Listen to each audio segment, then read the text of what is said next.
देश के कई राज्यों में अब ठंड की आहट आ चुकी है। लोग अब स्वेटर और जैकेट पहनने लगे हैं, लेकिन अभी भी कई राज्यों में मौसम करवट लेने वाला है। सर्दी के इस मौसम में उत्तर भारत फिलहाल घने कोहरे की चपेट में है। दक्षिण भारत और पूर्वोत्तर भारत में पहले से आंधी तूफान के साथ बारिश हो रही है। इस बीच भारतीय मौसम विज्ञान विभाग आईएमडी ने एक चक्रवाती तूफान आने की चेतावनी दी है। ऊपर पहाड़ी राज्यों में बर्फबारी भी हो रही है। मौसम के इस चौतरफे फेरबदल से पूरे देश में सर्दी का सितम और बढ़ सकता है।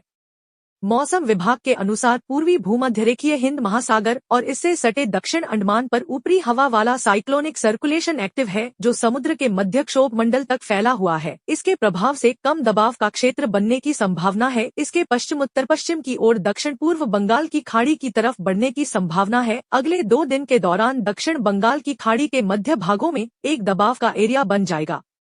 आईएमडी ने 11 राज्यों में बारिश का अलर्ट जारी किया है। मौसम विभाग ने कहा है कि पूर्वी भूमध्यरेखीय हिंद महासागर और इससे सटे दक्षिण में साइक्लोनिक सर्कुलेशन से एक ट्रफ रेखा बनी हुई है। अंडमान सागर से मन्नार की खाड़ी तक निचले और मध्य क्षोभ मंडल स्तर में ऊंचाई के साथ दक्षिण की ओर हवाओं का झुकाव होने से एक वेस्टर्न डिस्टर्बेंस एक्टिव हुआ है। इसके कारण समुद्र तटीय राज्यों में तूफानी हवाएं चलेंगी और भारी बारिश होने की चेतावनी है।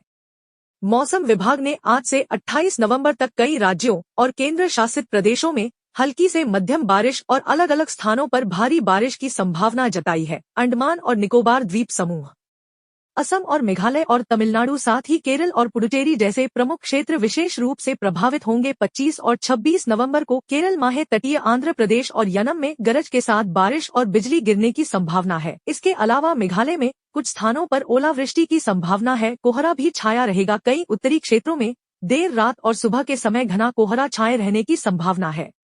इनमें पंजाब, हरियाणा, चंडीगढ़ में 24 से 25 नवंबर तक, उत्तराखंड में 24 और 26 नवंबर तक और हिमाचल प्रदेश में 24 से 26 नवंबर तक कोहरा छाया रहेगा। उत्तर प्रदेश, मध्य प्रदेश, बिहार, झारखंड, हिमाचल प्रदेश में सुबह शाम घना कोहरा छाएगा। दिन में धूप निकलेगी, लेकिन तापमान गिरने से ठंड का एहसास होगा। दिल्ली में वायु प्रदूषण कम होने लगा है और सुबह शाम हल्का कोहरा छाने लगा है। दिन में धूप निकलने से राहत मिलती है, लेकिन सुबह शाम कोहरा छाने से तापमान गिरता है और ठंड का एहसास होता है। दिल्ली में आने वाले दिनों में तापमान अभी और गिरेगा।